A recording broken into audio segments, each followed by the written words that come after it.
flayed alive.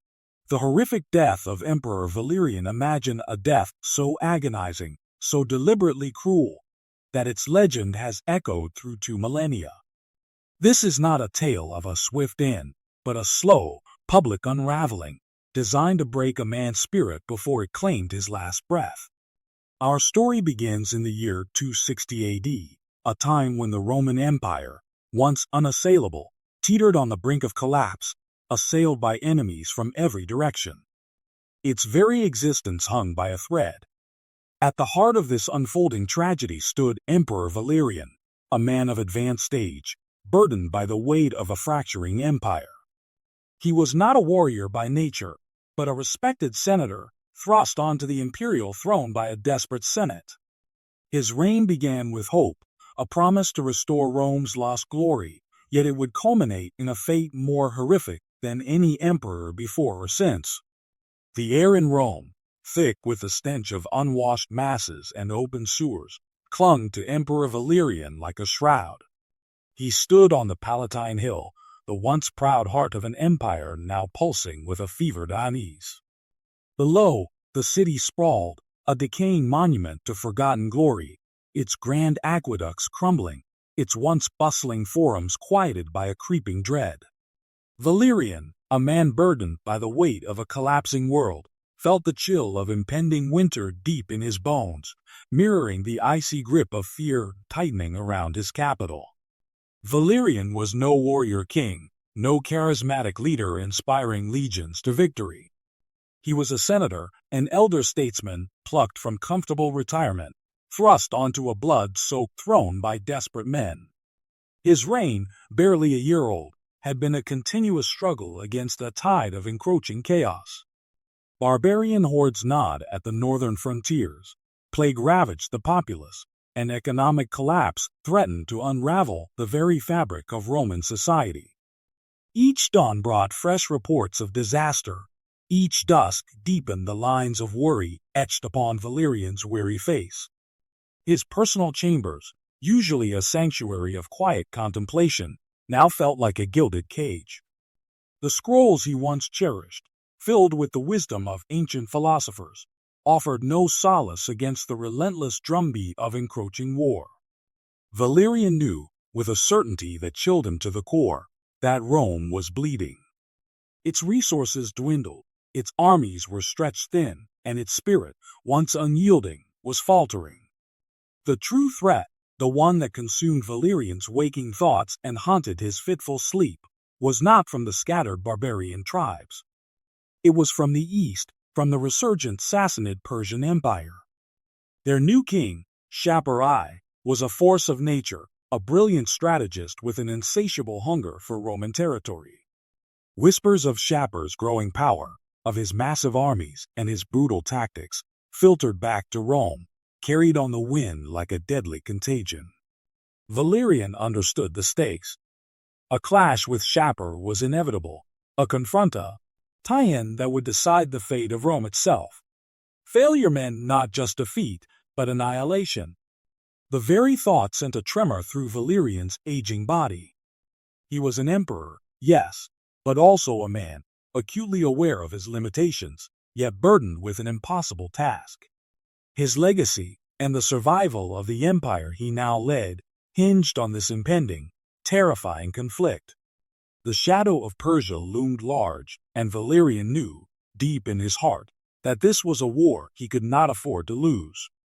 Valerian, a man of letters rather than legions, found himself on the precipice of a war he was ill-equipped to fight. His initial attempts to rally support were met with a chilling apathy. The once mighty Roman army, fractured by years of internal strife and depleted by endless frontier skirmishes, was a shadow of its former glory.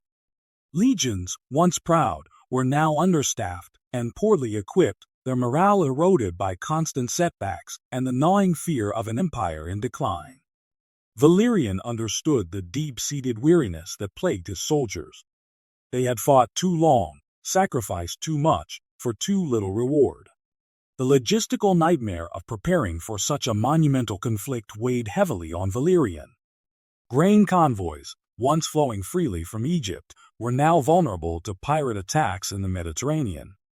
The imperial treasury, already strained by years of lavish spending and economic mismanagement, offered little relief. Valerian's pleas for more taxes were met with grumbling resentment from a populace already struggling to survive. He saw the desperation in their eyes, mirroring his own. Every decision he made felt like a gamble, each choice a step further into the unknown. His advisors, mostly sycophants and yes-men, offered little practical counsel. They echoed his concerns, but provided no solutions, their eyes fixed on maintaining their own precarious positions rather than on the survival of Rome. Valerian often found himself alone in his thoughts, the weight of the empire resting squarely on his aging shoulders. He yearned for the quiet solitude of his villa, for the intellectual pursuits that once defined his life, but those days were a distant, unattainable dream. The reports from the east grew increasingly dire. King Shapur I of Persia, a formidable and ruthless adversary, was not merely testing Rome's defenses. He was systematically dismantling them.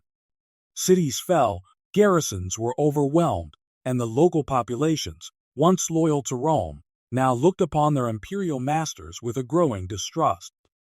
Valerian knew time was running out. He had to act, not just for Rome, but for the very idea of Roman dominance in the East. The decision was agonizing, but unavoidable. Valerian would lead his diminished legions to face Shapur, a desperate gamble with the fate of an empire hanging in the balance. The journey east was a grim procession, not the triumphant march of legions, but the trudging advance of a weary, underfed army. Valerian rode at the head, his gaze fixed on the horizon, the dust of countless miles coating his worn armor. Each day brought them closer to the distant whispers of Shapur's might, closer to the inevitable clash that would either save or doom Rome's eastern holdings. The sun, a relentless enemy in itself, beat down on their backs, baking the earth and sapping their strength. Water was scarce, and the provisions, already meager, dwindled with alarming speed. Sickness, a silent, insidious killer, began to pick off the weakest, their bodies left by the roadside, a stark reminder of the unforgiving nature of their quest. Valerian watched his men, their faces gaunt, their eyes hollow, and felt the weight of their suffering press down upon him. He had brought them here, to this desolate landscape, on a desperate gamble. He heard the murmurs, the quiet complaints about the heat, the thirst, the endless marching. Doubt, a venomous serpent, began to coil in his own heart. Was this truly the right path? Could these exhausted, depleted forces stand against the fresh, formidable armies of Persia? He remembered the reports from the frontier, the sheer scale of Shapur's forces, the brutal efficiency of their attacks. Yet, retreat was not an option. Rome's honor, its very survival in the East, depended on this confrontation. Valerian had committed to this course, a decision born of grim necessity, not ambition. He was a senator, not a general, but the mantle of leadership had been thrust upon him, and he would carry its burden to the bitter end. He pushed down the gnawing fear, the pervasive sense of dread that had become his constant companion. He had to appear strong, resolute, for his men looked to him for guidance, for hope. Even as the sun dipped below the horizon, painting the sky in hues of blood and fire, Valerian knew the true test still lay ahead, a confrontation that would define his reign and perhaps seal his fate. The sun's final crimson smears faded from the sky, leaving Valerian cloaked in the oppressive silence of the Roman camp. He stood by the flickering brazier, its meager warmth a stark contrast to the gnawing chill in his gut. The weight of his decision, to meet the Persian King Shapur I in person, pressed down on him with crushing force.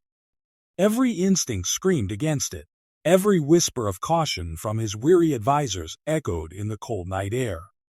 Yet, what choice remained? His legions, ravaged by plague and continuous skirmishes, were a shadow of their former glory, their morale hanging by a thread. Rome itself teetered on the brink, its coffers empty, its people starving. Valerian had to believe in the power of negotiation, in the ancient traditions of diplomacy, however naive that belief might seem in the face of Shapur's relentless ambition. He remembered the grand triumphs of emperors past, their names carved into monuments, their victories celebrated in the Forum. Valerian knew he would never be counted among them. His legacy, if he survived, would be one of desperate measures, of concessions made to preserve what little remained. He clutched the hilt of his gladius, a cold, familiar comfort, but he knew this battle would not be fought with steel. The dawn arrived, not with the usual fanfare of trumpets, but with a hushed, almost funereal stillness. Valerian donned his finest senatorial toga, a stark white against the deepening shadows beneath his eyes. He moved with a deliberate slowness, each step a conscious effort against the dread that sought to paralyze him. His retinue, a small, somber procession of advisors and a token guard, followed him through the camp, their faces grim reflections of his own anxiety. They rode out, not to battle, but to a parley tent erected on the desolate plains between the Roman and Persian lines. The air thrummed with an unspoken tension, a silent challenge from the Persian host arrayed on the distant ridge. Valerian saw the glint of their armor, the flutter of their standards, a vast, intimidating display of power that dwarfed his own depleted forces. He straightened his shoulders, forcing a regal bearing he scarcely felt. This was it. The moment of truth. Valerian, Emperor of Rome, was about to step into the lion's den, hoping to tame the beast with words, knowing full well that many before him had been devoured. He dismounted, his boots sinking slightly into the dusty earth, and walked towards the tent, each step carrying him closer to either salvation or an unimaginable abyss.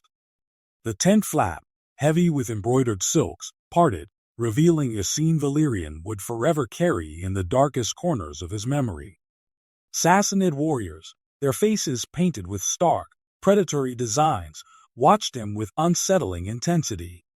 Their armor, gleaming with exotic artistry, seemed to absorb the tent's dim light, making their forms appear even more menacing.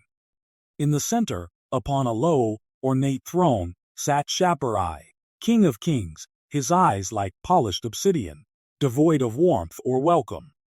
Valerian felt the sudden, crushing weight of his decision, the stark reality of his gamble laid bare. Shapur spoke, his voice a low rumble, the Persian words alien and guttural. An interpreter, a nervous Roman renegade, translated, his voice trembling. Shapur demanded fealty, tribute, and the absolute surrender of all Roman territories east of Antioch. Valerian, despite the fear coiling in his gut, found a flicker of his old senatorial resolve. He was an emperor, even if a beleaguered one.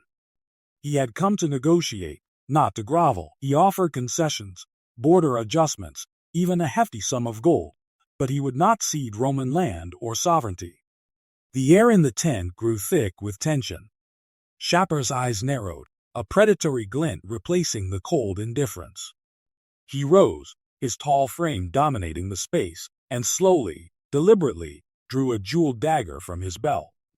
The interpreter recoiled, a gasp escaping his lips. Valerian stood his ground, his heart pounding a frantic rhythm against his ribs, but his gaze did not waver from Shapur's face. This was it, the moment of truth, the culmination of all his desperate efforts.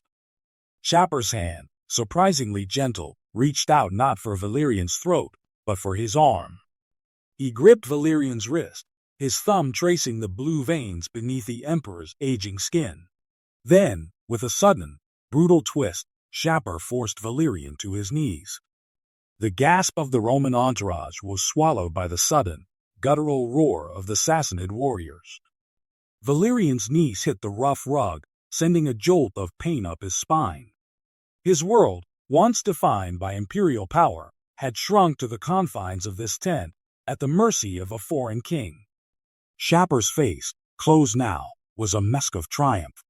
He had his prize. The negotiations were over. Valerian was no longer an emperor. He was a captive, a living trophy for the King of Kings. The tent, once a symbol of Valerian's lost authority, became his prison. Shapur, the king of kings, made no secret of his triumph. Valerian, the Roman emperor, was now a constant, humiliating reminder of Persian might.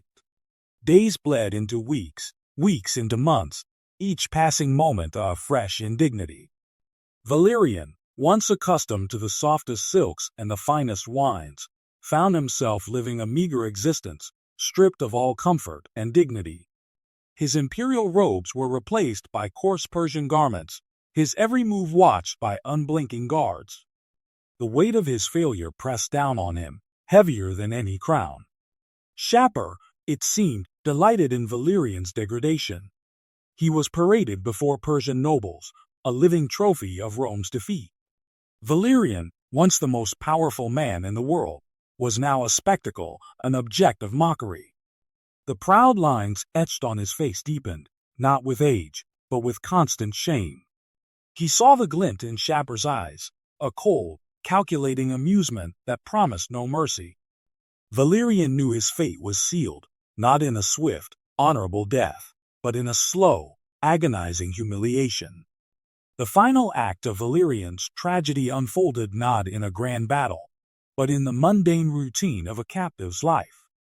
Shapur, in a final, brutal display of dominance, ordered Valerian to kneel before him whenever the Persian king mounted his horse. Valerian, the once august emperor, was reduced to a stepping stool, his back a literal bridge for his conqueror. Each time, a flicker of defiance, a spark of the old Roman pride, tried to ignite within Valerian, but it was quickly extinguished by the overwhelming reality of his subjugation. Valerian's body, already weakened by age and captivity, began to fail. The constant indignity, the relentless shame, gnawed at his spirit. One day, during one of these forced humiliations, Valerian collapsed. He was not mourned by his captors, only discarded. His death, a quiet end to a life of public torment, marked the grim resolution of his story. His body, it is said, was flayed, his skin dyed red and stuffed with straw, a grotesque, eternal monument to Shapur's victory, a chilling warning to any who dared challenge the King of Kings. Valerian, the emperor who had lost everything, became a macabre trophy, his final fate a testament to the brutal realities of power and defeat in a world without mercy. The emperor's final moments, if the tales are to be believed, were not swift or merciful. His cries echoed through the Sasanian camp, a chilling symphony of human suffering that few could ever forget. The once proud Valerian, who had envisioned a glorious conquest, was reduced to a broken shell, his body ravaged by the very ambitions that had led him to this desolate fate. His reign, meant to usher in a new era of Roman dominance, instead became a stark testament to the fragility of power and the brutal indifference of history. Valerian's agonizing end served as a grim warning, a visceral reminder that even the most formidable empires could be brought to their knees by hubris and miscalculation. The man who had once commanded legions, who had believed himself ordained by the gods, found his ultimate purpose as a macabre trophy, a living symbol of Sasanian might. His suffering was not merely personal. It was a public spectacle designed to break the spirit of Rome and elevate the Persian star. The chroniclers of the era, both Roman and Persian, recorded the events with a mixture of horror and grim satisfaction, ensuring Valerian's fate would be etched into the collective memory of both empires. The empire he left behind was fractured, reeling from the humiliation of his capture and the barbarity of his death. His successor, Gallienus, inherited a realm teetering on the brink, forced to contend with internal strife and external threats, all exacerbated by the gaping wound Valerian's folly had inflicted. The dreams of restoration and glory that had fueled Valerian's eastern campaign dissolved into a nightmare of instability and decline. Rome's prestige, already waning, suffered an irreparable blow, and the ripples of this single, catastrophic defeat would be felt for generations, a stark reminder of the cost of underestimating a formidable foe. Even after his death, the indignity continued. Valerian's flayed skin, reportedly stuffed with straw and dyed crimson, was displayed in a Sasanian temple, a grotesque effigy of Roman defeat. It remained there for centuries, a silent, horrifying monument to one emperor's catastrophic misjudgment and the enduring cruelty of war. The man who sought to conquer the East instead became its most infamous and most tragic captive. His story, etched in blood and humiliation, became a dark legend, a cautionary tale whispered through the annals of time, a chilling testament to the unforgiving nature of imperial ambition.